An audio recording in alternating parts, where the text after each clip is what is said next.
Assalamualaikum warahmatullahi wabarakatuh. Waalaikumsalam warahmatullahi wabarakatuh. Alhamdulillahi wa kafa, wassalatu wassalamu ala rasulillahil mustafa wa ala alihi wa sahbihi wa man wafa. Subhanaka la ilma lana illa ma 'allamtana innaka antal alimul hakim. Allahumma anfa'na bima 'allamtana wa 'allimna ma yanfa'una wa zidna 'ilma. Rabbi shrah li sadri wa yassir li amri wahlul 'uqdatam min lisani yafqahu qawli. Faqala Allah Ta'ala fil Qur'anil Karim wa huwa asdaqul qailin. A'udzu billahi minasy syaithanir rajim.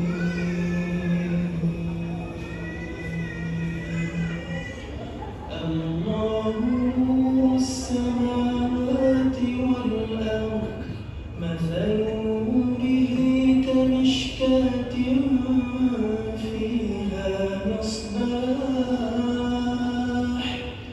al-misbahu fi zujajah az-zujajatu ka'annaha kawkabun durriyyun yuqad min shajaratin mubarakatin zaytunatin la sharqiyyatin wa la gharbiyyah yakadu zaytuha yudhi'u walau lam tamsashu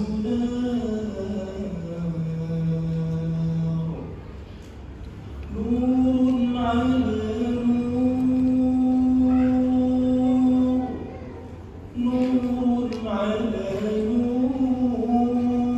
nur yahdillahu linurihi man yasha' wa yadribu Allahu al-amthala lin-nas wallahu bikulli syai'in 'alim.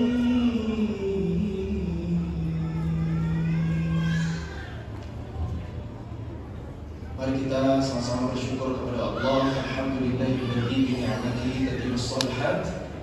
Segala puji bagi Allah, dengan nikmatnya menjadi sempurna amal soleh kita.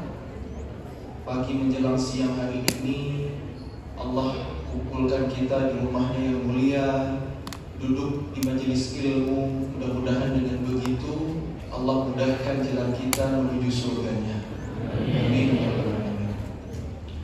Mari kita bersalawat kepada seorang manusia mulia, insan pilihan, idola kita semua, Nabi Muhammad sallallahu alaihi wasallam. Allahumma shalli wa sallim ala sayyidina wa nabiyyina wa habibina wa imamina wa qudwatina wa murabbina Muhammad wa ala alihi wa sahbihi ajma'in. Mudah-mudahan dengan kita bersalawat kepadanya, Allah gerakkan jiwa raga kita untuk mau mempelajari sirah kehidupannya, agar kita mampu mengamalkan setiap sunnahnya, dan mudah-mudahan juga Allah memilih kita di antara umat Nabi kelak yang mendapatkan syafaat di akhirat. Amin ya rabbal alamin. Sebelumnya saya ucapkan jazakumullah khairan katsiran kepada komunitas RBK, relawan berbagi kebaikan, yang udah ngasih amanah buat saya berbagi ke teman-teman di kesempatan kali ini, yang kita muliakan bersama juga Ustaz Manan yang menjadi pembina di komunitas RBK ini, para sesepuh alim ulama, ayah bunda yang berhadir, dan teman-teman semuanya yang disayang oleh Allah Subhanahu wa ta'ala.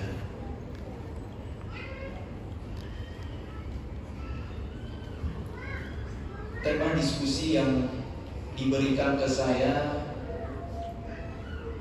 hidup bahagia bersama Al-Quran. Betul? Teman-teman bahagia nggak sekarang? Bahagia itu tergantung rasa syukur ya. Alhamdulillah ya. Walaupun masih sendiri bahagia ya.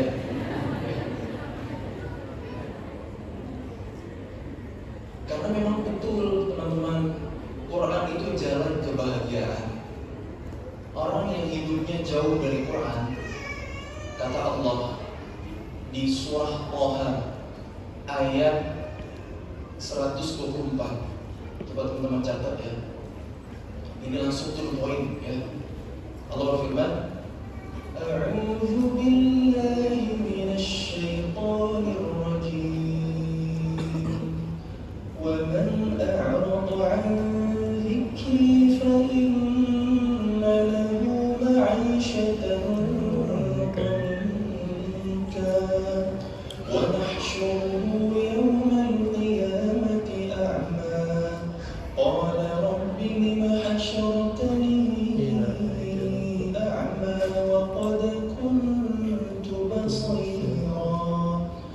قال كذلك أتتك آياتنا فنسيتها وكذلك اليوم تنسى. Mari kita tadabburi. Dan siapa yang berpaling dari peringatanku, kata Allah, maka sungguh dia akan menjalani kehidupan yang sempit, ma'isyatan dhanka. Dan kami akan mengumpulkannya pada hari kiamat dalam keadaan buta. Dia berkata, Tuhanku, mengapa engkau mengumpulkan aku dalam keadaan buta, padahal dahulu aku dapat melihat? Allah berfirman, demikianlah, dahulu telah datang kepadamu ayat-ayat kami, dan kamu mengabaikannya. Jadi begitu pula pada hari ini kamu diabaikan. Ternyata kalau hidup jauh dari Quran, teman-teman, buntutnya panjang. Di dunia hidupnya sempit, di akhirat sengsara, dalam keadaan buta. Gimana itu ma'isyatan dhanka? Ulama menjelaskan begini. Di setiap fase yang kita jalani, itu kayak gak ada happy-happynya, gak ada bahagia-bahagianya. Masih sekolah, sibuk sama PR, sibuk sama tugas, susah banget belajarnya, kapan lulusnya? Udah lulus, galau, ini lagi kuliah di mana? Udah kuliah, galau lagi, kapan beresnya? Nyusun skripsi, revisi gak ada habisnya, ngejar dosbing, hilang-hilangan. Udah lulus, galau lagi, kerjanya di mana? Udah kerja, galau lagi, pergi gelap, pulang gelap, hidup gitu-gitu aja. Galau lagi masih sendiri, teman-teman, udah bawa gandengan, udah gendong anak, pengen nikah, udah nikah, galau lagi, kok pasangan gak sesuai harapan, banyak ujian, banyak konflik segala macam. Kapan punya momongan, udah punya momongan, anak rewel segala macam, gak ada habisnya. Ma'isyatan dhanka. Kalau kita hidup jauh dari Quran, kayak gitu kurang lebih, teman-teman. Makanya benar banget kalau Quran itu adalah jalan kebahagiaan. Pertanyaannya, gimana interaksi kita dengan Quran selama ini? Karena Quran itu bukan hanya kitabul ibadah, melainkan juga kitabul hidayah, kata ulama. Kalau kitabul ibadah, kita ngaji nih, baca Quran, dapat berkah, dapat rahmat Allah. Bahkan dengerin Quran aja, wa idza quri'al Quran fastami'u lahu wa ansitu la'allakum turhamun. Apabila dibacakan Quran, simaklah dan diamlah agar kalian mendapat rahmat. Dengerin aja berpahala. Quran bukan hanya kitabul ibadah, bukan hanya untuk menabung pundi-pundi pahala yang setiap hurufnya 10 kebaikan. Alifun harfun, kata Nabi, wa lamun harfun, wa mimun harfun. Alif lam mim itu bukan satu huruf, ternyata 3 huruf dan setiap hurufnya 10 pahala. Oke, itu betul. Apalagi kalau kita menghafal Al-Quran, karena ini level interaksi dengan Quran yang paling tinggi, teman-teman ya. Ketika kita menghafal, otomatis baca. Dan menghafal itu gak cukup sekali, pasti akan diulang-ulang. Berapa kali pengulangan, berapa huruf yang kita lewati, segitu pahalanya buat kita. Masya Allah, tabarakallah. Tapi Quran bukan hanya kita beribadah, itu bagus. Memang itu salah satu tujuan Quran diturunkan. Quran harus menjadi kitabul hidayah. Kalau kita beribadah, ritual, kita dapat pahala dengan Al-Quran, dapat keberkahan, dapat kebaikan. Tapi kalau kitabul hidayah, Quran itu jadi petunjuk dalam kehidupan kita. Zalikal kitabu la raiba fihi hudan lil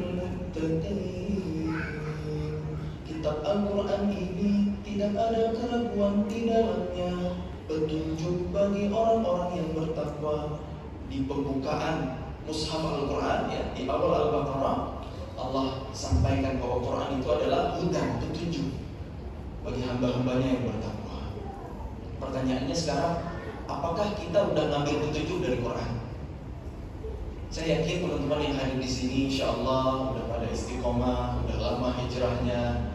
Ya, insya Allah ya, saya husnuzon, bahkan boleh jadi mungkin mujahadah teman-teman dengan Al-Quran bisa lebih baik dari saya. Ya, insya Allah nih dari wajahnya kelihatan soleh-soleh ya. Udah rutin ngaji tiap hari, ada yang one day one juz, masya Allah, tabarakallah. Cuma pertanyaannya, dari yang ada di sini ya, ada nggak yang pernah mengkhatamkan terjemah Al-Quran? Kan kalau ngaji Quran, khatam, insya Allah sering ya, minimal bulan Ramadan lah. Di Ramadan kita target khatam sekali, 2 kali, 3 kali. Pernah nggak teman-teman nih yang usia milenial atau zilenial ini ya, seumur hidup udah pernah mengkhatamkan terjemah Al-Quran nggak? Atau jangan-jangan pas ngaji itu langsung ngerti ya, langsung paham ya? Masya Allah ya. Mungkin udah jago bahasa Arab ya, nggak gitu juga. Soalnya kan memahami Quran itu ada tekstual, ada kontekstual. Ya, terjemah juga belum mewakili isi Quran. Makanya ada yang namanya asbabun nuzul, ada ilmu tafsir, ada ilmu balaghah, ada ilmu nahwu yang paling sederhana. Memahami Quran nggak cukup hanya mengandalkan terjemah doang. Beneran teman-teman. Karena dulu di generasi tabi'in ada yang salah memahami ayat Quran. Generasi tabi'in itu generasi setelah sahabat Nabi. Siapa itu sahabat Nabi radhiyallahu anhu ajma'in? Orang yang hidup sezaman dan pernah berjumpa dengan Rasulullah SAW. Itulah definisi sahabat. Sedangkan tabi'in, orang yang hidup boleh jadi sezaman ataupun tidak sezaman dengan Nabi. Tapi mereka pernah berjumpa dengan sahabat Nabi, tapi tidak pernah berjumpa dengan Rasulullah. Itu generasi tabi'in. Persis setelah sahabat Nabi, belum lama kan? Dari masa Rasulullah mengutus ke dunia, belum lama. Tapi ternyata di generasi mereka ada yang gagal faham ayat Quran. Ayat apa itu? Ada di juz 2 surah Al-Baqarah yang berbunyi a'udzubillahi minasyaitonirrajim wa la tulqu bi'aydikum ila tahlukah. Janganlah kalian menimpakan diri kalian ke dalam kebinasaan. Terjemah bebasnya kurang lebih begitu. Nah, mereka memahami ayat itu sebagian ya, enggak semuanya. Sebagian dari generasi tadi memahami begini. Jangan timpakan diri kalian ke dalam kebinasaan. Oh, kalau ada musuh yang datang menyerang, kafir yang boleh diperangi karena mereka memerangi kita. Kan jihad itu ada aturannya ya. Bukan nggak ada angin, nggak ada hujan, perang, nggak gitu juga bang ya. Karena hari ini orang-orang Islamofobia menyerang Islam lewat pintu itu. Wah, Islam itu agama yang toleran, radikal, teroris segala macam karena ada ajaran jihad. Bayangin kalau nggak ada jihad ya. Kutiba alaikumul qitalu wa huwa kurhun lakum. Diwajibkan atas kalian berperang walaupun kalian tidak menyukainya. Dan jihad itu maknanya umum. Salah satu cabangnya adalah qital, perang. Karena menuntut ilmu fisabilillah juga jihad. Mencari nafkah bagi seorang ayah, bagi seorang suami untuk mencukupi keluarganya, itu pahalanya juga jihad fisabilillah. Tapi kalau qital, ya qital perang itu ada aturannya. Gak boleh sembarangan. Gak semua orang kafir itu harus diperangi. Kan ada kafir zimmi, ada kafir harbi ya. Kenapa kita hari ini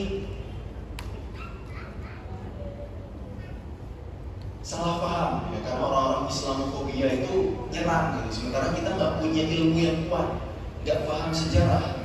Udah hanya kadang-kadang kita pun ikut terprovokasi, ikut mengiyakan, ikut mengaminkan. Padahal yang namanya peperangan yang terjadi di zaman Nabi dulu, sebut aja perang Badar, perang Uhud. Lokasi kejadiannya itu nggak jauh dari kota Madinah. Kota Madinah itu adalah markasnya kaum muslimin setelah peristiwa hijrah. Musuh berasal dari Mekah, orang-orang musyrikin Quraisy. Nah, kalau lokasi perang lebih dekat ke markas kaum muslimin, artinya apa? Muslimin itu diserang atau menyerang? Diserang. Nah, kalau diserang masa tahan aja gitu? Wa'iddu lahum mastata'tum. Makanya persiapkan. Kita hari ini ya nggak paham tentang fikih jihad, padahal yang namanya kitab-kitab fikih yang ditulis para ulama itu pasti ada fikih jihad. Selain fikih muamalah itu ada bab khusus itu tentang fikih jihad gitu. Nah, kesalahpahaman tentang fikih jihad yang menyebabkan orang ada yang bertindak semaunya, jadi teroris beneran, memberontak, itu karena nggak gagal paham tentang fikih jihad. Padahal jihad itu bukan amalan kelompok, tapi harus ada instruksinya dari ulul amri, pemerintahan Islam segala macam. Bukan bahasan kita tentunya, tapi ini perlu kita luruskan teman-teman. Jangan sampai Islam dituduh macam-macam hari ini karena kita nggak paham. Ketika terjadi gencatan senjata, perjanjian Hudaybiyah, apa yang Rasulullah SAW lakukan? Mengirim surat ke raja-raja yang ada di dunia.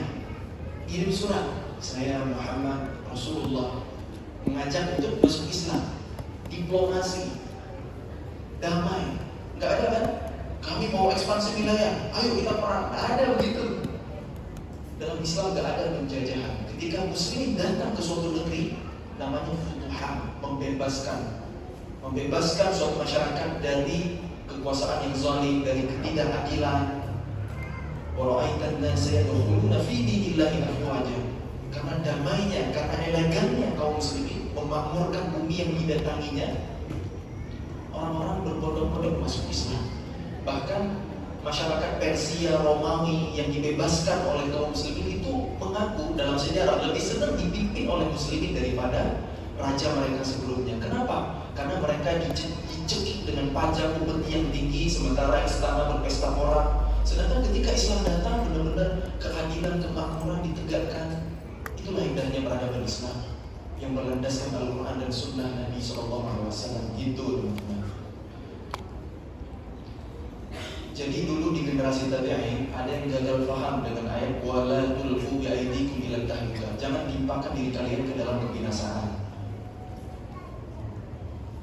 Kalau ada musuh datang menyerang, kita nggak siap perang, maka lari. Jangan jihad, jangan perang. Nanti kita akan mudah dikalahkan. Kan kalau kita kalah berarti binasa. Kan Allah berfirman wala tulqu bi'aidikum ila tahlukah. Jangan timpakan diri kalian ke dalam kebinasaan. Akhirnya kabur dari jihad, bisa bilang lari dari perang, menghindari berjuang.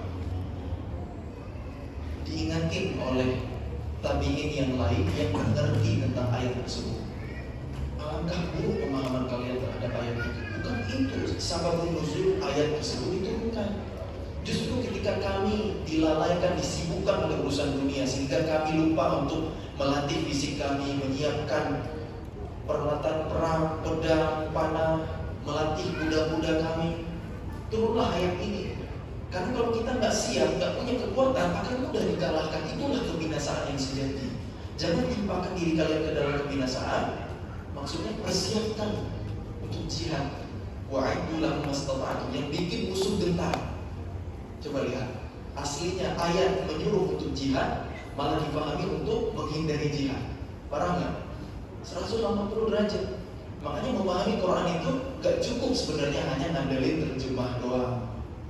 Tapi bukan berarti kalau gitu gak usah baca terjemah daripada salah paham. Ini salah kaprah lagi.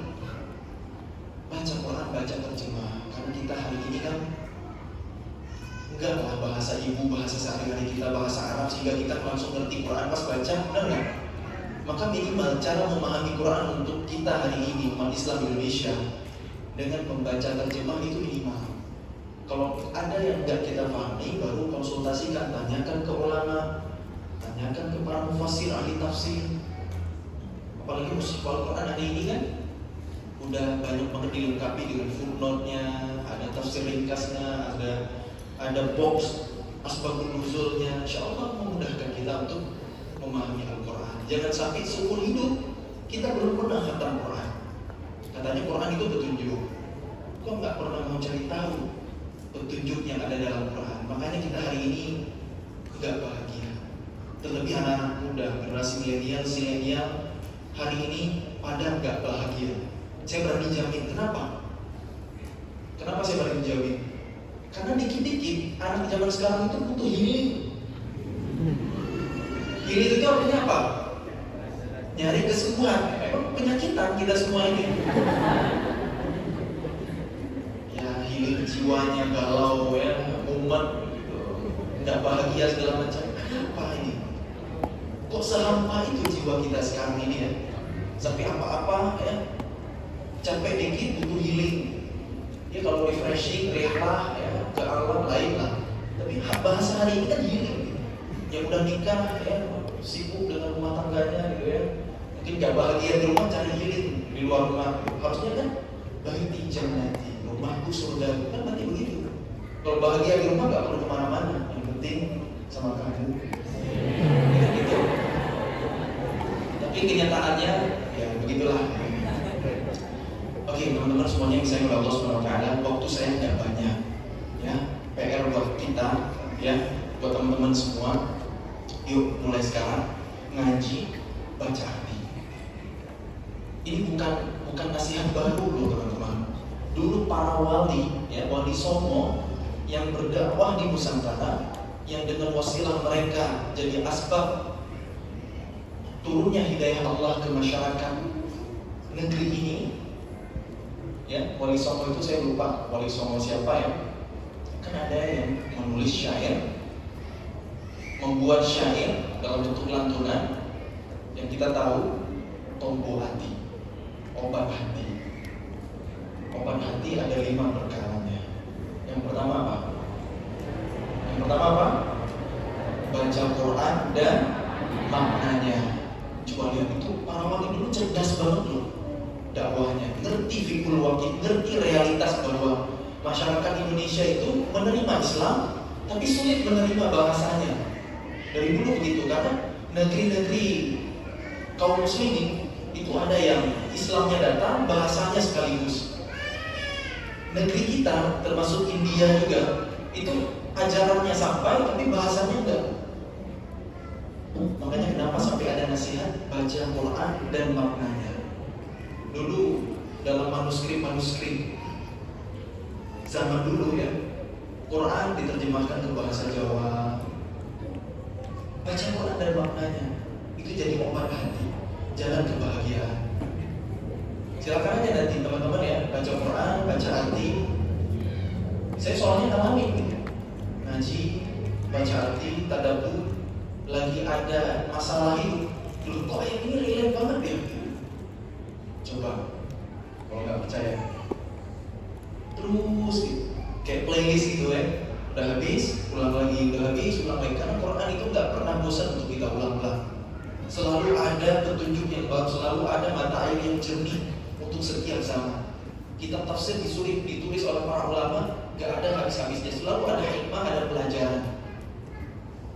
Itu teman-teman. Jadi ini PR ya. Kita nih anak muda, nanti kalau ada ayat-ayat tentang anak muda, highlight, catat. Perempuan misalnya, ayat-ayat Quran tentang kewanitaan, karena perempuan itu memang istimewa dalam Al-Quran. Ada surah An-Nisa, nggak ada surah Ar-Rijal. Begitulah Islam ya, memuliakan perempuan.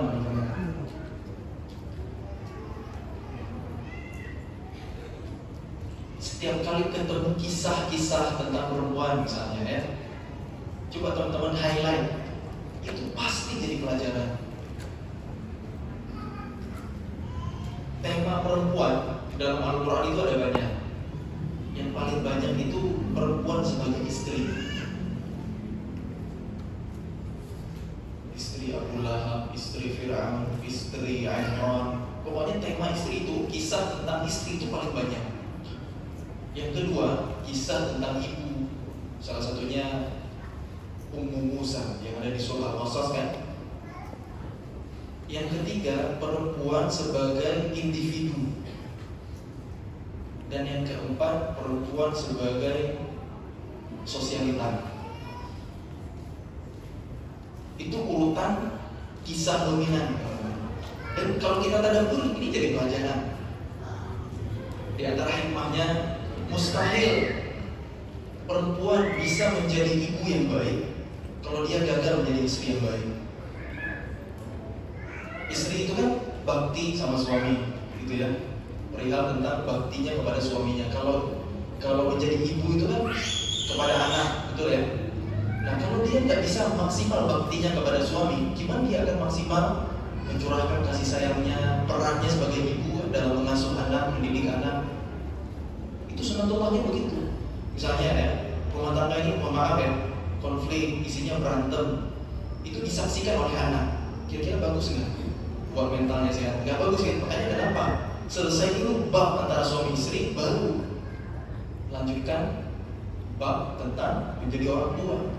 Kan mustahil kita punya anak kalau kita nggak bisa menjadi suami dulu, jadi istri dulu. Jadi bagaimana status kita sebagai pasangan kita dulu, baru menjadi orang tua yang baru. Itu urutannya begitu. Makanya kenapa Quran bertutur dalam tema perempuan, kisah tentang istri itu paling banyak.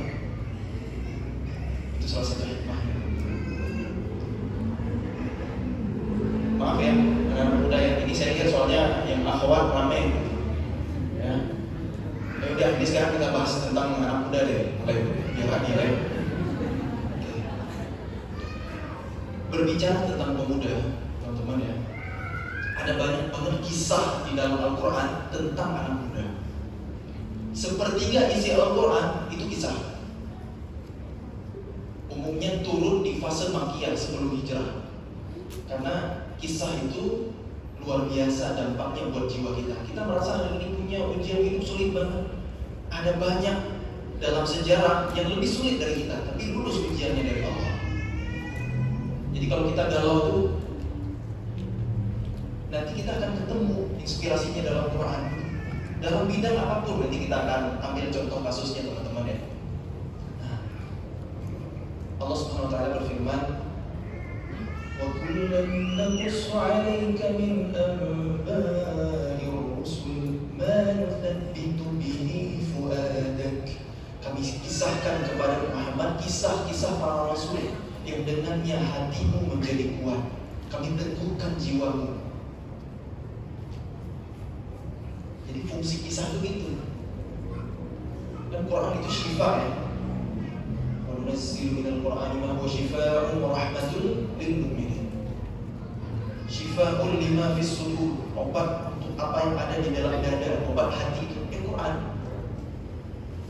Nah, salah satunya adalah lewat kisah-kisah terbaik yang Allah hadirkan dalam Al-Quran. Bicara tentang anak muda, siapa itu pemuda? Apa definisi pemuda? Ada yang tahu? Ada yang tahu nggak? Allah berfirman dalam Quran surah Ar-Rum ayat 54. Bukan 21 ya. Kalau 21 tentang apa? Pernikahan. Nah, udah siap kayaknya ya. Banyak yang bisa diamankan di belakang ya. Tapi caranya harus syar'i ya. Allah berfirman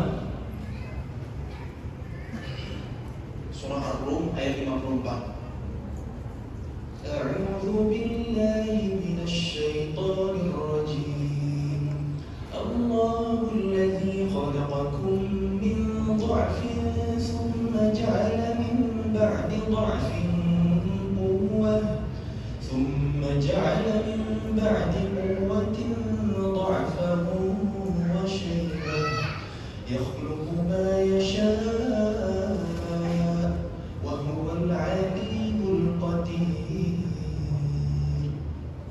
Dialah Allah yang menciptakan kalian dari keadaan lemah.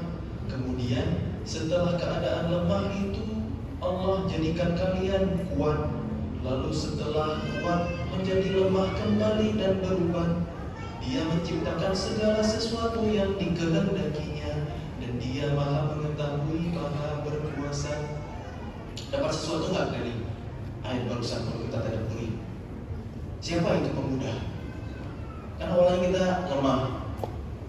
Bayi, balita itu lemah. Lemah fisiknya, lemah akalnya, mentalnya, lemah segala-galanya. Kemudian menjadi kuat. Dan pada akhirnya Allah kembalikan lagi lemah dan berubah. Berarti itu lansia, lanjut usia. Berarti pemuda itu adalah kekuatan di antara dua kelemahan. Jadi definisi pemuda itu adalah kekuatan kekuatan di antara dua kelemahan. Fitrahnya pemuda itu kuat. Itu yang Quran harapkan, itu yang Allah inginkan. Kuat segala-galanya. Kuat imannya, kuat akalnya, kuat ilmunya, kuat fisiknya, ini memang fitrah kuda. Kuat jiwanya. Jadi kalau dikit-dikit butuh healing itu bukan pemuda yang diharapkan Quran loh. Gitu teman-teman. Anak muda hari ini miskin karya, miskin ilmu. Realitasnya kan begitu ya di zaman kita hari ini. Kan beda dengan anak muda yang ada dalam sejarah kebesaran Islam. Para sahabat Nabi usia muda, karya mereka udah luar biasa. Ada Abdullah bin Abbas, usia 13 tahun, bukan hanya hafal Quran, tapi ngerti isi Quran. Imamul Mufassirin kata para ulama. Belajar ke Nabi cuma 4 tahun. Itu kualitas pemuda dalam sejarah Islam. Kemudian ada Zaid bin Thabit jadi sekretaris pribadi Rasulullah, usia 13 tahun juga. Belajar bahasa asing cuma perlu 2 pekan, 17 hari. Langsung pro, langsung bisa dipakai untuk bernegosiasi, untuk berdiplomasi. Belajar bahasa Ibrani-nya orang-orang Yahudi 2 minggu. Kita hari ini belajar bahasa Arab, bahasa Inggris berapa tahun? Belum pro amat tuh. Itu hal yang biasa dalam peradaban Islam. Muhammad Al-Fatih membebaskan Konstantinopel usia 21 tahun. Sultan Agung ya, raja besar kerajaan Mataram yang ada di Pulau Jawa dulu, dia akan menjadi raja juga di usia 20 tahun. Jadi kalau pendidikannya benar cara Islam, pendidikannya benar, mendahulukan Quran, ilmu agama sebelum yang lain-lain, maka pasti nggak ada yang namanya usia mubazir. Dan kalau kita hari ini banyak mubazir ya dalam kurikulum pendidikan kita, SMP masuk SMA itu hanya mengulang lagi pelajarannya dan dengan bahasa pendalaman. Apa yang kita pelajari di kelas 1 SMP biasanya ulang lagi di kelas 1 SMA, gitu ya, nggak langsung tuntas. Terus pas kuliah kita ke jurusan tertentu banyak mata pelajaran yang nggak kepake lagi, betul nggak? Bukankah itu sebuah pemubaziran? Coba kalau dari awal fokus gitu, fokus, pasti impactnya akan lebih luar biasa. Dan seharusnya ilmu agama itu yang didahulukan sebelum yang lain. Pendidikan hari ini soalnya sekuler, memisahkan antara agama dan kehidupan. Yang ngerti umum nggak ngerti agama, yang ngerti agama nggak ngerti umum. Padahal peradaban hari ini berhutang banyak ke peradaban Islam. Teknologi digital yang kita gunakan hari ini itu nggak ada kalau nggak ada karya dari ulama Islam, kalau nggak ada karya Al-Jabar dari Muhammad bin Musa Al-Khawarizmi. Hari ini kan teknologi digital basicnya adalah algoritma. Dari algoritma bahasa Latin, Al-Khawarizm bahasa Arab. Peradaban ilmu itu dari Islam. Kampus pertama di dunia itu dari Islam, University of Qarawiyyin namanya. Itu diakui oleh PBB. Dalam bahasa Arab, universitas disebut jamiah. Kenapa? Karena dulu belajar mengajar itu di masjid. Masjid nih ya, kita sekarang kan dari waktu subuh ke duha kosong, betul kan? Masjid itu pusat peradaban, bukan hanya tempat ibadah doang, ritual dan lain sebagainya. Dulu Masjid Nabawi di zaman Nabi fungsinya banyak.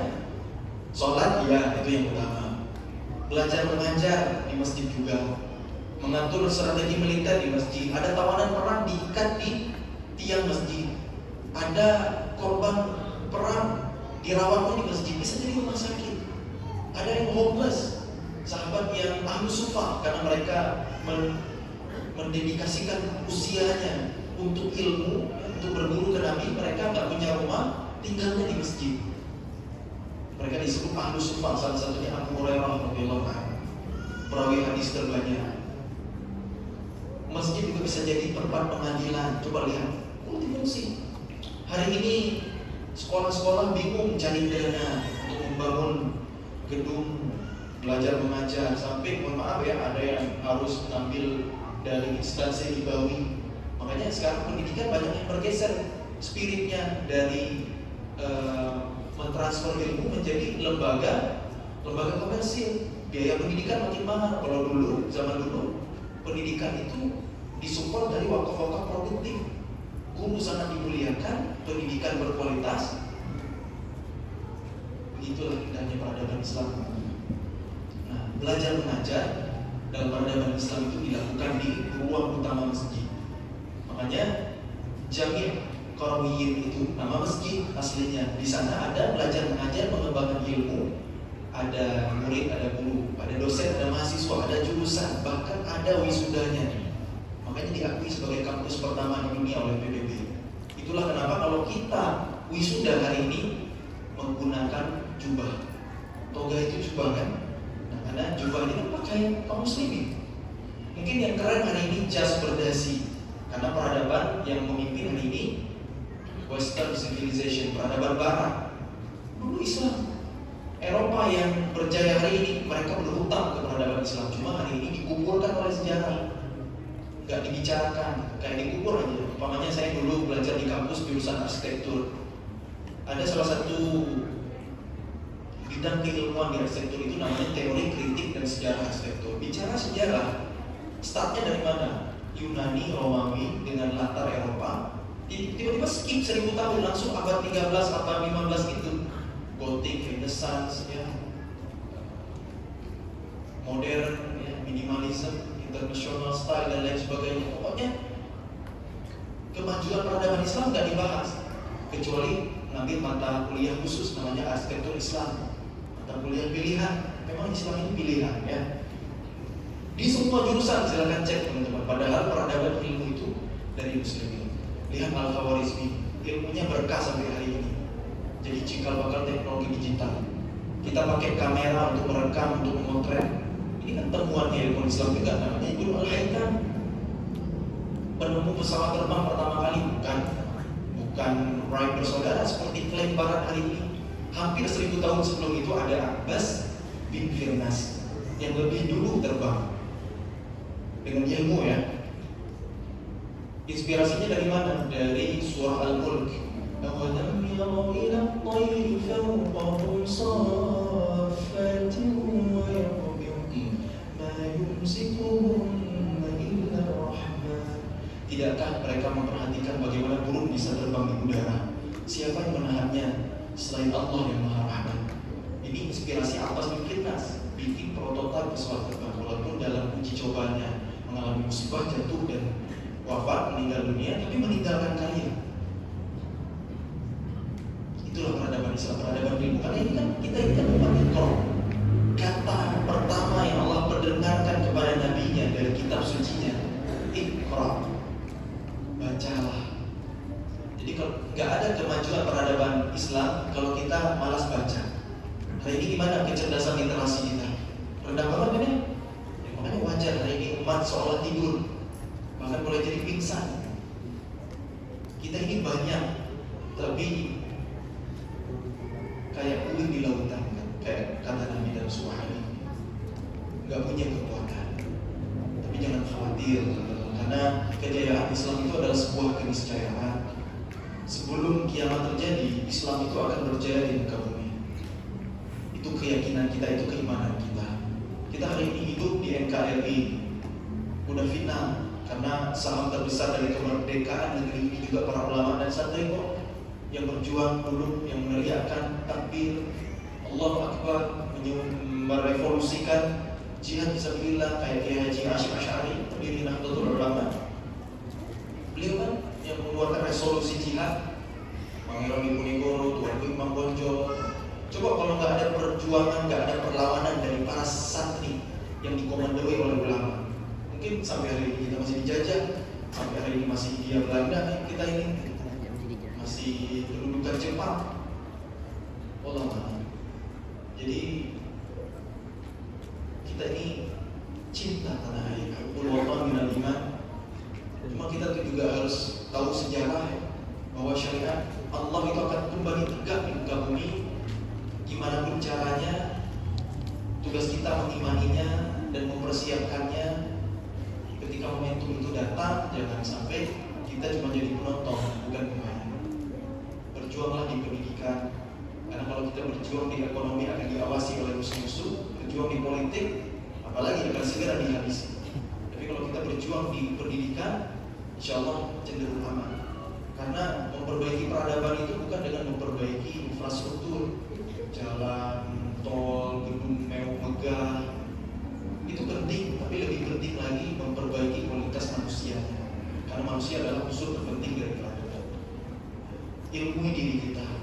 didik anak-anak kita, keluarga kita dengan ilmu agama.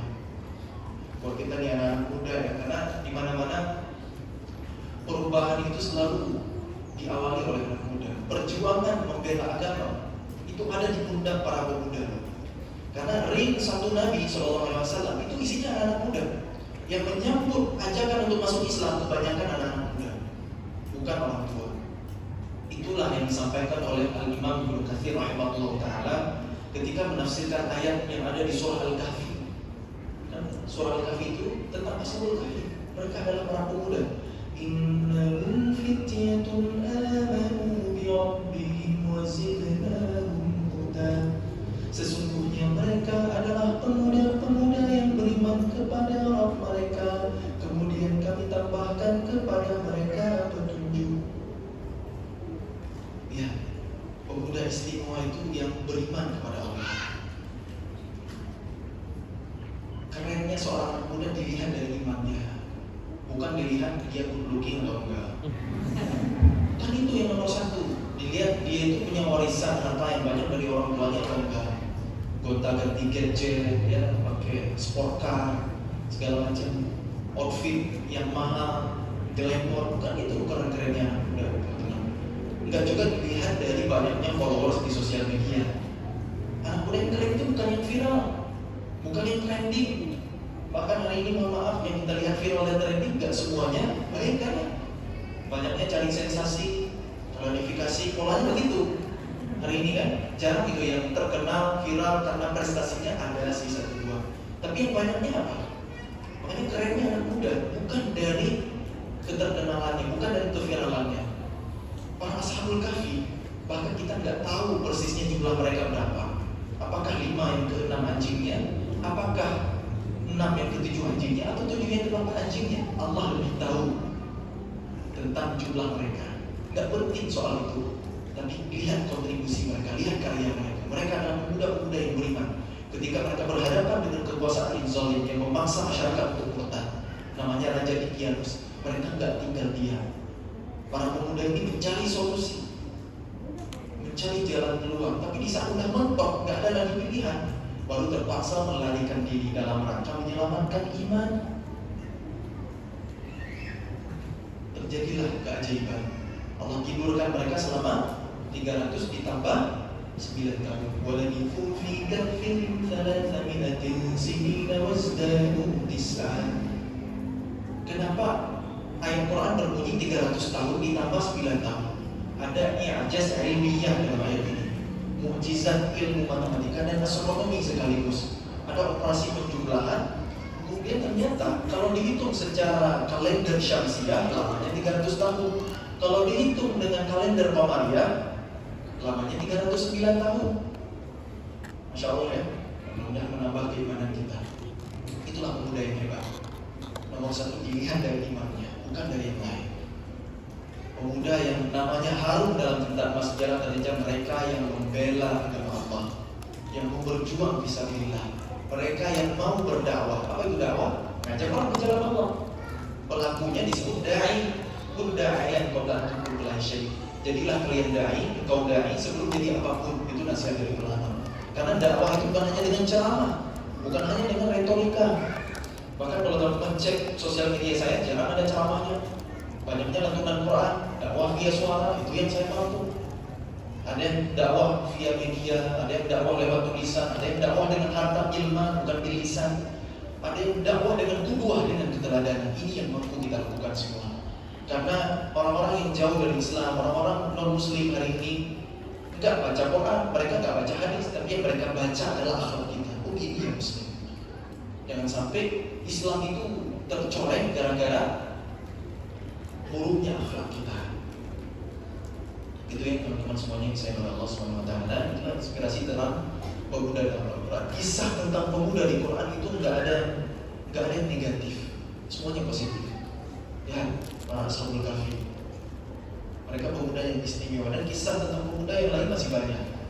Makanya Imam Ibnu Katsir rahimahullah taala ketika menafsirkan ayat innahum fityatun amanu bi rabbihim wa zidnahum huda, beliau berkata, "Wa lihadza kana aktsarul mustajibina lillahi wa li rasulih sallallahu alaihi wasallam syababan."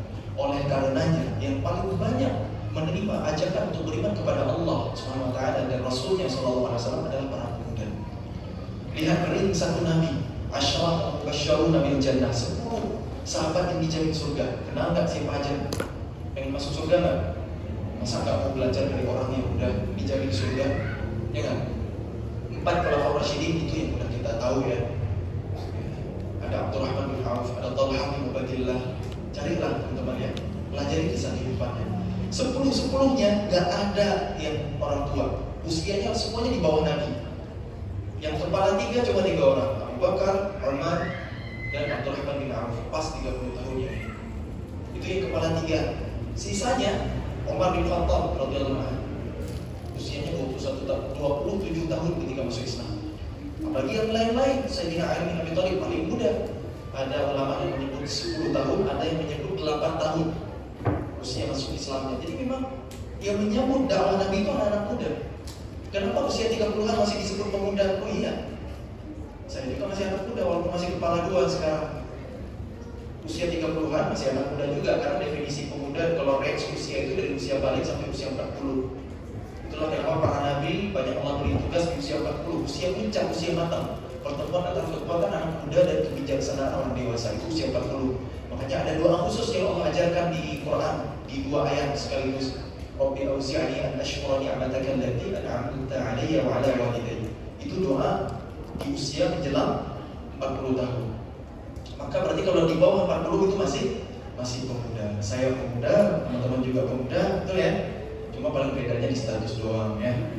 Saya udah dipanggil ayah, teman-teman rata-rata masih pada single fisabilillah. Betul kan? Walaupun nggak semuanya ya.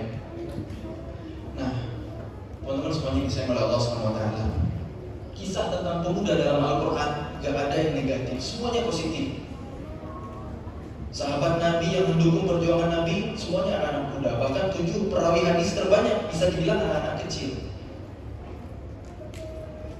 Jadi memang perjuangan membela agama itu ada di pundak para pemuda. Yuk kita lihat inspirasi yang lain yang ada di Al-Quran. Misalnya kisah Nabiullah Ibrahim alaihissalam yang ada di surah Al-Anbiya ayat 60. Dari ayat ini kita tahu usia Nabi Ibrahim saat itu. Allah berfirman, "Qalu sami'na fatan yadhkuruhum yuqalu lahu Ibrahim." Kami mendengar ada seorang anak muda yang mencela Tuhan kita, namanya Ibrahim. Ini komentar suatu kaum yang mendapati patung-patung sesembahan mereka itu hancur, berantakan, berkeping-keping. Kemarin ada anak muda nih yang nantangin kita, yang merencanakan tipu daya nih buat Tuhan-Tuhan kita, namanya Ibrahim. Datengin dia ke sini. Ibrahim, apa yang kamu lakukan terhadap Tuhan-Tuhan kami? Dia tidak tahu, kok tanya saya? Ini kalau bahasa kita hari ini kurang lebih begini. Gak ada maksud kemana-mana, ini parodi aja, kira ada. Oke, teman-teman. Jadi Nabi Ibrahim alaihissalam saat usia muda itu imannya udah luar biasa, karena mendapatkan gelar Khalilullah, Khalilur Rahman, simbol penegakan tauhid, menjadi kekasih Allah. Anak muda iman luar biasa. Bagaimana proses pencarian Tuhan ada di surah Al-An'am, silakan teman-teman tanda kumi nanti.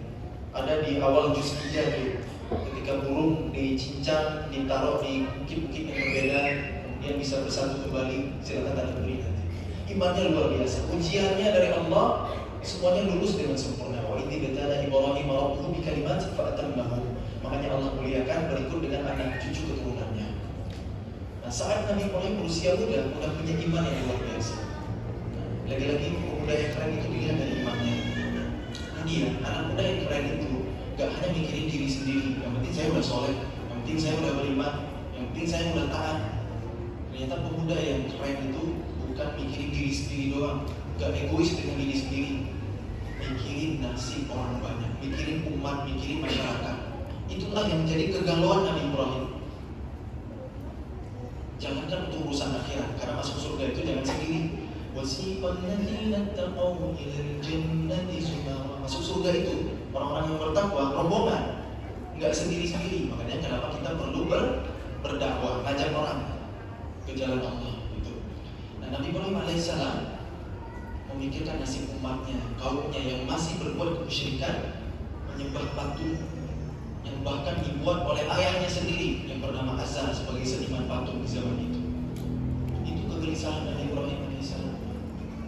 Sehingga Nabi Ibrahim dengan penuh keberanian, nah, ini ciri khas anak muda berikutnya. Anak muda itu berani memperjuangkan kebenaran yang diyakininya, walaupun resikonya mati. Karena terbukti pada akhirnya Nabi Ibrahim dibakar ke dalam api. Lagi-lagi keajaiban terjadi. Qulna ya naru kuni bardan wa salaman ala Ibrahim. Wahai api, menjadi dinginlah dan memberikan keselamatan kepada Ibrahim. Kenapa Nabi Ibrahim dibakar ke dalam api? Padahal menang adu argumentasi. Ketika ditanya, Ibrahim, apa yang kamu lakukan terhadap Tuhan kami? Ya nggak tahu, kok tanya saya, bilang ya. Nah, tanya itu sama patung yang masih utuh itu, patung yang paling gede. Ada bukti sama dia, ada kapak di lehernya gitu. Jadi Nabi Ibrahim itu kreatif, nggak semua patung dihancurin. Induknya patung, ya, berhala yang paling gedenya disisain. Terus kapaknya dikalungin ke dia. Kalau nggak percaya coba tanya sama dia tuh. Kata Nabi Ibrahim ini kalau pakai bahasa kita, Ibrahim yang benar aja, kamu itu kan patung, gimana bisa melakukan ini semua? Gerak aja nggak bisa. Kalau gitu kenapa kalian sembah? Udah tahu patung, kalian pahat sendiri, kalian puja-puja, kalian memohon kepadanya, kan itu patung. Tapi karena kaumnya suku pendek, ya, biasanya kalau kaum suku pendek itu kalah debat tetap nggak terima, mereka tetap anarkis, tetap. Akhirnya Nabi Ibrahim itu dieksekusi, dibakar ke dalam api. Namun Allah selamatkan. Apa inspirasi yang bisa kita pelajari dari kisah Nabi Ibrahim alaihissalam? Pemuda yang keren itu dilihat dari imannya. Yang kedua, gak egois dengan diri sendiri, mikirin diri sendiri doang. Jangankan untuk urusan akhirat, kalau urusan dunia aja mikirin diri sendiri, sulit tuh sukses. Sukses dalam ukuran hari ini ya, yang dilihat dari materi. Padahal harusnya sukses itu khairun nas atfa'hum linnas. Kata Nabi kan, sukses itu memang sebaik-baik manusia adalah yang paling bermanfaat. Bukan ketika kita punya ini itu, mengoleksi aset ini itu, bukan itu ya teman-teman. Oke lah, jangankan untuk urusan akhirat, untuk urusan dunia, kalau cuma mikirin diri sendiri aja sulit sukses. Bangun bisnis, bikin startup, ya, hari ini banyak startup pada pertumbangannya. Coba kalau kita membangun perusahaan, bisnis atau startup cuma gaya-gayaan doang. Saya pengen jual produk ini, saya pengen jasa ini, karena ini keren. Bisnis ini keren. Kita pengen ngejar prestisnya doang. Belum tentu itu yang dibutuhkan masyarakat. Jangankan berkembang, bertahan aja sulit tuh usaha. Tapi coba berangkat dari ini, masyarakat ada masalah apa sih? Hadirkan solusinya dalam bentuk produk dan jasa. Dengan sendirinya produk bisnis kita akan dicari orang. Sunatullahnya kan begitu. Nah, dalam urusan dunia aja kalau mikirin diri sendiri sulit sukses. Apalagi untuk urusan akhirat. Makanya jangan hanya menjadi soleh, jadilah muslim yang juga bisa mensolehkan lingkungannya. Ini pelajaran mahal dari kisah Nabi Ibrahim alaihissalam. Pemuda yang hebat itu yang mau membela agama Allah, menegakkan kalimat la ilaha illallah. Karena dakwah tertinggi itu adalah dakwah tauhid. Kemudian pemuda itu berani memperjuangkan kebenaran yang diyakini walaupun resikonya mati. Itu aslinya pemuda. Dan yang keempat, anak muda itu kreatif. Dari dulu pemuda itu kreatif. Lihat, gak semua patung dihancurin, disisihin satu kan, supaya jadi bahan renungan untuk berpikir secara logika bagi masyarakatnya, bagi kaumnya. Lihat dari satu kisah Nabi Ibrahim alaihissalam di salah satu episode kehidupannya saat usia muda, mau sami'na fatan, kami mendengar ada seorang anak muda. Jadi usia Nabi Ibrahim saat itu pemuda. Begitu banyak inspirasinya, begitu banyak hikmahnya, pelajaran buat kita. Makanya kita tadabburi Quran teman-teman, biar kita tahu gimana cara jadi anak muda yang keren. Dan masih banyak lagi kisah tentang pemuda yang lain. Soal cari jodoh misalnya, belajarlah dari kisah Nabi Musa alaihissalam ketika beristirahat di negeri Madian, ada di surah Al-Qasas, PR ya, baca sendiri nanti. Itu keren banget, asli keren. Kisah paling keren pokoknya romantis lah gitu. Soal anak muda yang menemukan cintanya. Gimana Nabi Musa alaihissalam bisa bertemu jodohnya itu keren banget. Ya, biar penasaran nanti biar baca sendiri ya. Quran surah Al-Qasas, cek aja. Terus ada lagi Ashabul Ukhdud yang ada di surah Al-Buruj, yang suatu masyarakat beriman lewat perantara seorang pemuda. Nah, masyarakat ini disiksa, dilempar ke parit api. Kenapa? Karena mereka beriman. Jadi kalau hari ini kaum muslimin, orang-orang beriman dimusuhi, itu hanya pengulangan sejarah. Wa ma naqamu minhum illa an yu'minu billahil azizil hamid. Oke, itu juga tentang pemuda. Dan masih banyak lagi yang lain. Terus di surah Al-Kahfi misalnya, Nabi Musa alaihissalam ketika berguru ke Nabi Khidir, hamba pilihan Allah, itu ada asisten seorang anak muda. Wa idh qala Musa li fatahu, ketika Musa berkata kepada pemudanya, asistennya maksudnya ya, yang menemani dirinya. Kata ulama tafsir, pemuda yang dimaksud di ayat ini adalah Yusha bin Nun, yang kelak ia menjadi nabi setelah masa Nabi Musa dan Nabi Harun alaihissalam. Tapi Allah nggak menyebut siapa namanya, cuma disebut Musa bersama seorang pemuda. Ketika ketemu Nabi Khidir, bahkan nggak dibahas lagi, padahal anak muda itu bersama dengan Nabi Musa. Makanya anak muda itu nggak penting terkenal sebenarnya. Yang penting adalah terus bersamai ulama, ilmu diri.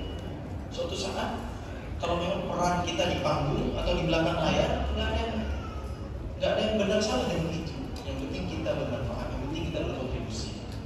Jadi jangan dikit-dikit ini gimana caranya viral, trending gitu ya. Kalau Allah kasih kesempatan itu, gunakan untuk membela agama Allah. Kalau kita Allah takdirkan terkenal, jadikan keterkenalan itu untuk mengenalkan Allah bagi yang belum kenal. Sambil terus jaga hati dan tetap hati-hati. Itu nasihat dari Allah. Nah, satu lagi kisah tentang pemuda yang temanya agak berbeda. Bukanlah Quran surah Yusuf. Kan inspirasi dari surah Yusuf ini luar biasa ya. Dari awal sampai akhir semuanya jadi pelajaran buat kita. Kalau kita merasa hidup kita sulit banget, banyak banget ujian, seberat apa sih ujian kita dibandingkan dengan ujian yang dialami oleh Nabi Yusuf alaihissalam dulu? Makanya surah Yusuf itu turun di Amul Hazan, di tahun duka cita, di tahun yang sama Rasulullah ditinggal wafat oleh istri tercintanya Sayyidah Khadijah radhiyallahu anha dan pamannya Abu Thalib dalam keadaan tidak sempat mengucap syahadat hingga akhir hayatnya. Sedih banget Rasulullah sallallahu alaihi wasallam. Makanya Allah hibur dengan peristiwa Isra Mi'raj dan dengan Allah menurunkan surah Yusuf. Kata Allah di awal surah Yusuf, ahsanal qasas. Kisah Yusuf ini kisah terbaik karena dari awal sampai akhir itu lengkap, utuh ceritanya. Kisah terbaik. Ada mukjizatnya soalnya. Kalau dibagi, kisah Yusuf itu terbagi menjadi 12 part dalam surah Yusuf.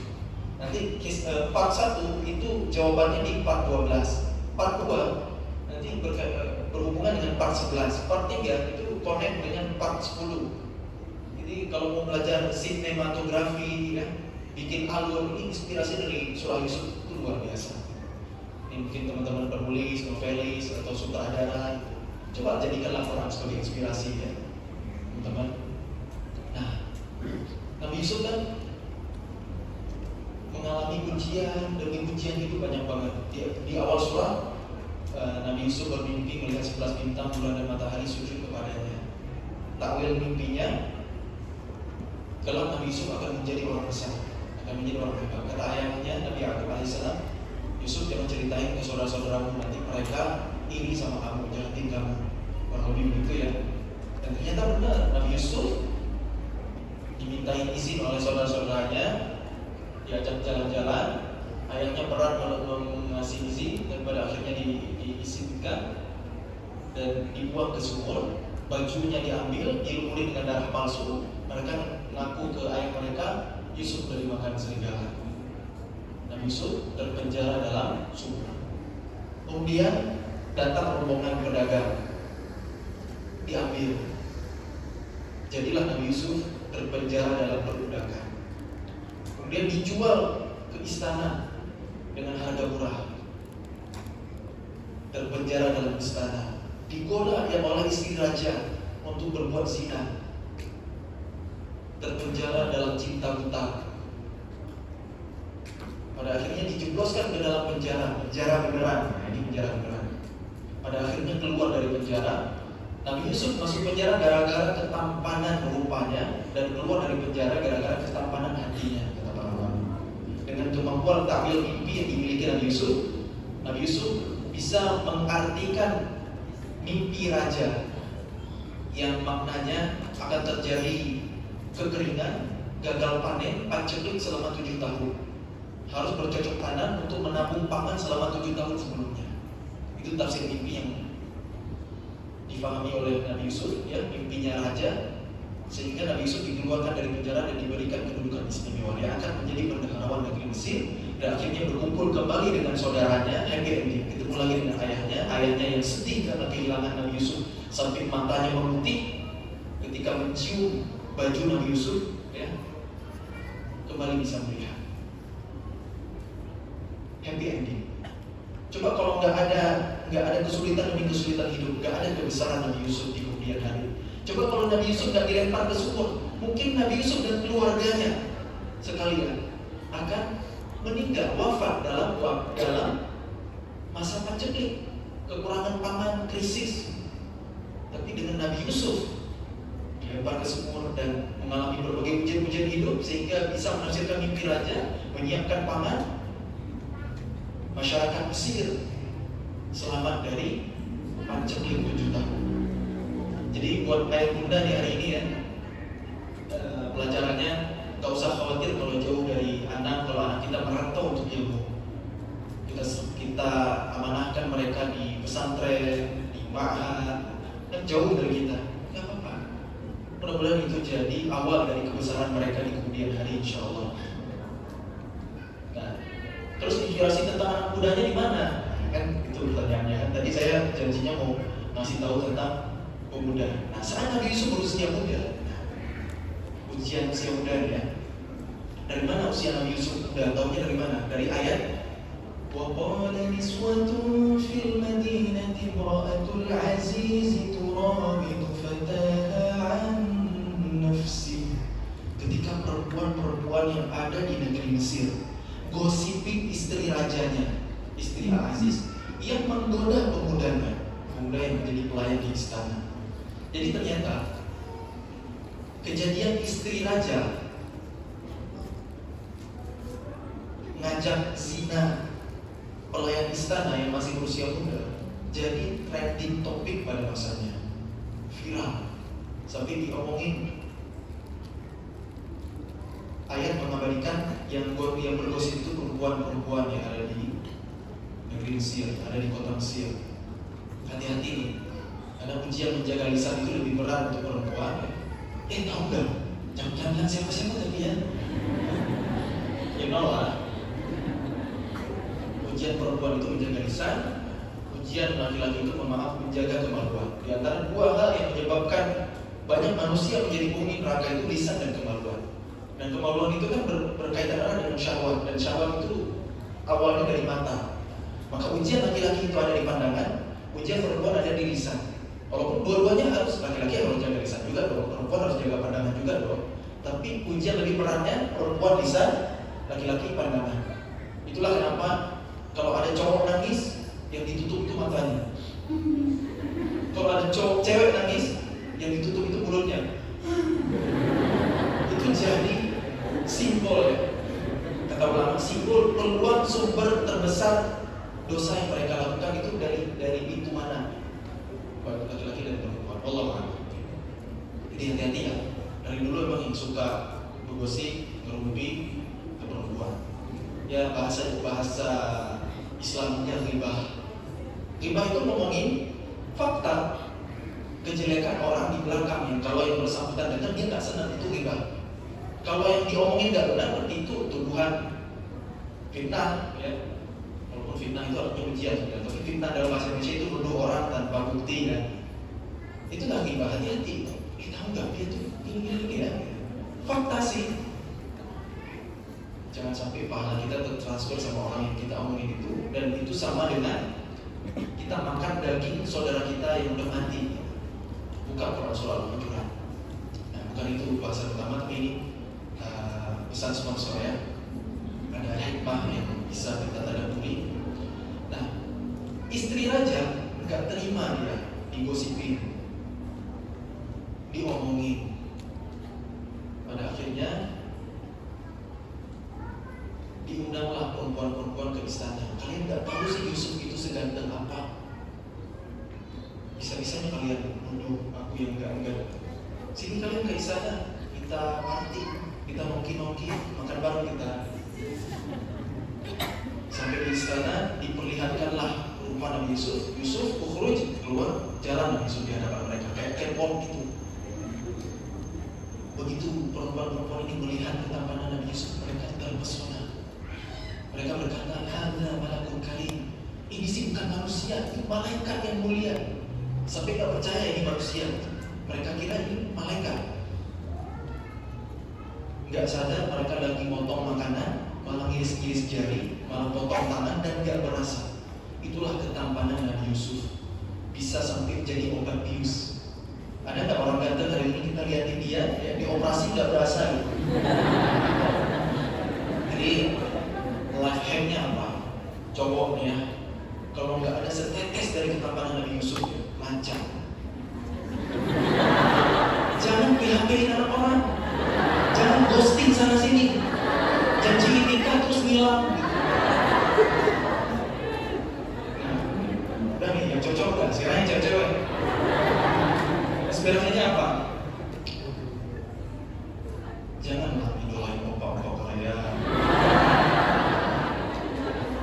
Nabi Yusuf gantengnya mukjizat asli. Opa itu kalau jadi plastik. Cowok kok dikasih lipstik. Nah, teman-teman semuanya yang disayang oleh Allah Subhanahu wa taala. Ujian Nabi Yusuf di usia muda itu berat. Bayangin, diajak berzina, berbuat nista oleh perempuan yang paling cantik di negerinya. Istri raja pula punya segalanya. Nabi Yusuf kan punya paras yang tampaknya luar biasa, sehingga yang ngajak itu perempuan duluan. Coba. Kemudian keadaannya sangat aman. Karena Nabi Yusuf hidup sebatang kara jauh dari keluarga. Bahkan ada di dalam ruangan yang pintunya ditutup rapat. Wa ghallaqatil abwab wa qalat hayta lak. Sementara Nabi Yusuf berusia muda, namanya anak muda. Usia saat syahwat membara. Nabi Yusuf itu normal. Walaqad hammat bihi wa hamma biha laula an ra'a burhana rabbi. Perempuan itu tertarik ke Yusuf. Yusuf tidak tertarik ke perempuan itu sekiranya tidak melihat tanda dari rohnya. Normal. Coba lihat. Dalam keadaan seperti itu, Nabi Yusuf mampu berkata, aku berlindung kepada Allah. Sehingga Nabi Yusuf itu lari. Ditariklah bajunya dari belakang robek. Pas di pintu istana, ada rajanya nih. Romantis banget lah pokoknya. Kisah terbaik memang ya. Ini inspirasi luar biasa untuk kita menjaga diri di zaman penuh fitnah hari ini. Kita hari ini gak ada ujian nyari-nyari gitu ya. Ya, itu satu kamar bareng. Hari ini satu kamar barengnya online gitu. Room chat gitu, chatting gak jelas gitu ya. Lagi ngapain gitu. Hati-hati karena zina itu ada banyak variannya. Mata bisa berzina, mulut, lisan bisa berzina, tangan bisa berzina dengan jari, hati berzina. Jadi jaga diri.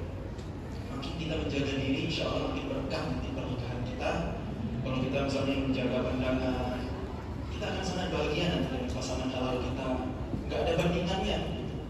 Pasangan kita paling gagah, paling tampan, paling cantik, paling jelita.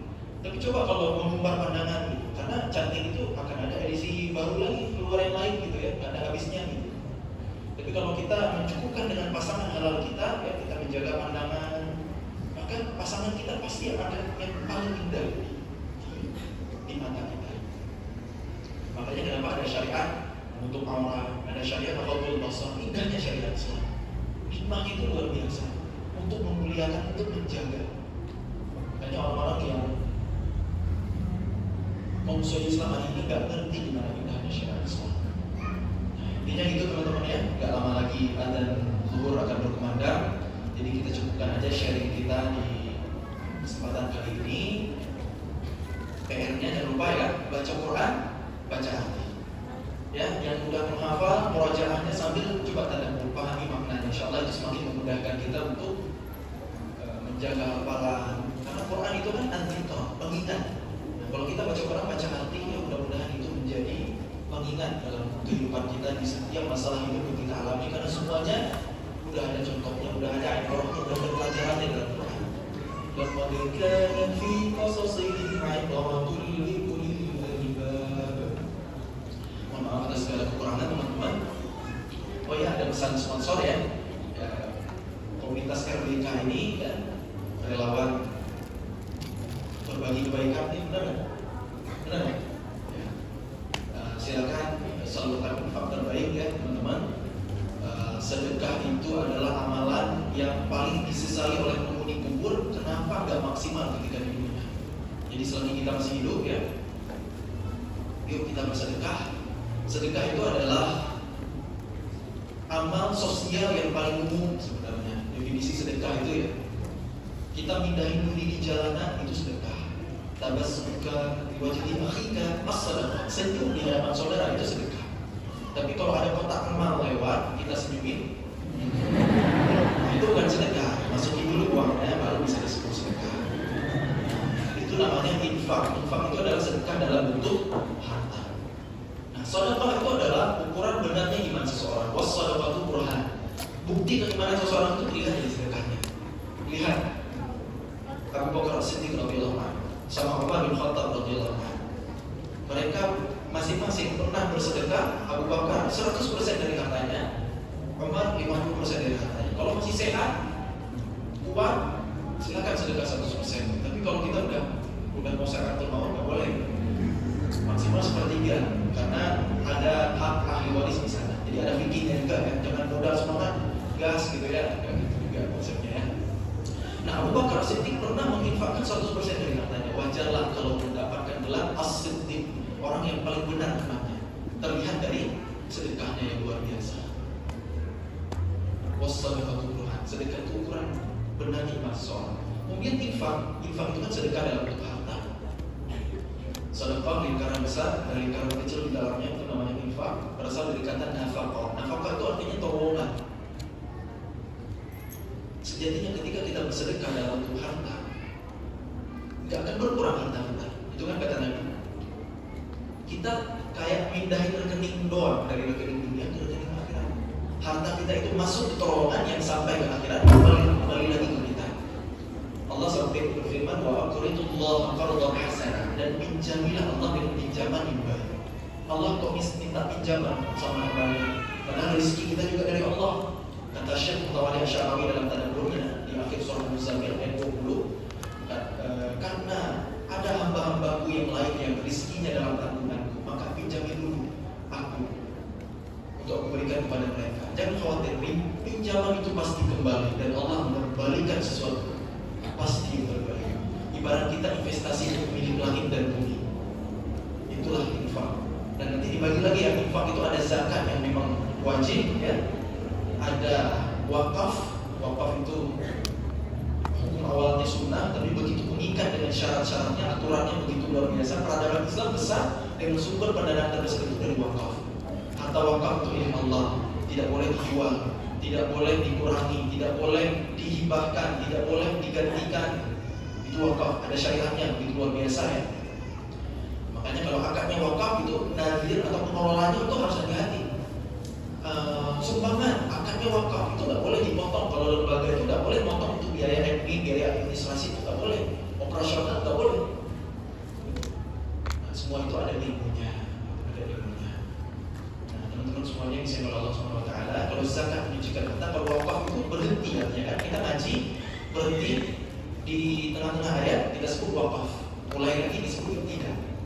Wakaf itu menghentikan harta di jalan Allah untuk diambil manfaatnya. Makanya menjadi sedekah jariyah. Jika menjadi insan yang beramal ila mitanatin. Jika manusia meninggal dunia, terputus semua amal kebaikannya kecuali 3 perkara.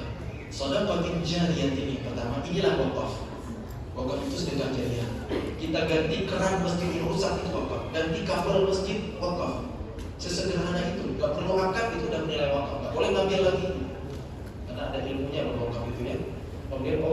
muntafa'un bi ilmu yang bermanfaat wa waladin shalih yad'u lah. Anak saleh yang mendoakan orang tuanya. Nah, kalau poin 2 dan 3 itu nanti dalam urusan rumah tangga ya. Bisa kita punya peluang untuk beramal. Ilmu yang bermanfaat ya. Kita ajarkan anak-anak kita Al-Fatihah, surah Al-Fatihah, seumur hidup mereka sholat, pahala untuk orang tuanya. Ilmu yang bermanfaat kan. Jangan sampai pahala itu malah larinya ke guru TPA-nya. Gak apa juga sih, tapi sayang aja. Terus waladin shalih yad'u lah, anak yang soleh, betapa investasi yang paling mahal. Anak yang soleh. Dan anak soleh itu gak muncul dengan sendirinya. Anak yang soleh itu besar kemungkinan lahir dari orang tua yang juga soleh. Bahkan kalau kita jadi orang tua soleh, ya, kalau kita meninggal besok juga gak usah khawatir.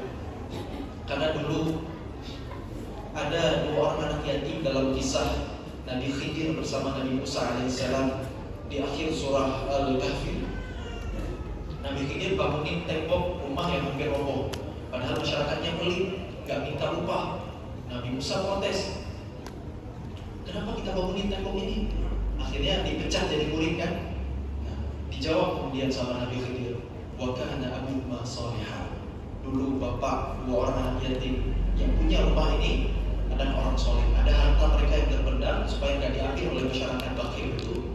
Allah sampai mengutus 2 orang manusia mulia, nabi, untuk menjadi tukang, menjadi mandor untuk membangunkan rumah 2 anak yatim ini. Kenapa? Karena orang tua mereka, bapak mereka dulu orang soleh. Ada ulama tafsir yang mengatakan wa kana abuhuma shalihah itu generasi ke-7 kakek buyutnya. Betapa kesolehan itu berdampak 7 turunan. Mungkin dari sini ya, asal 7 turunan. Bukan kekayaan doang yang 7 turunan ya. Kesolehan itu 7 turunan. Makanya jadikan diri kita soleh. Mudah-mudahan anak 7 keturunan kita juga menjadi generasi soleh-solehah, generasi ahlul Quran yang memberikan lagi kejayaan peradaban Islam. Wallahu a'lam bishawab. Sekian dari saya. Mohon maaf atas segala kekurangan dalam penyampaian. Subhanakallahumma wa bihamdik, asyhadu an la ilaha illa anta, astaghfiruka wa atubu ilaik. Wassalamualaikum warahmatullahi wabarakatuh.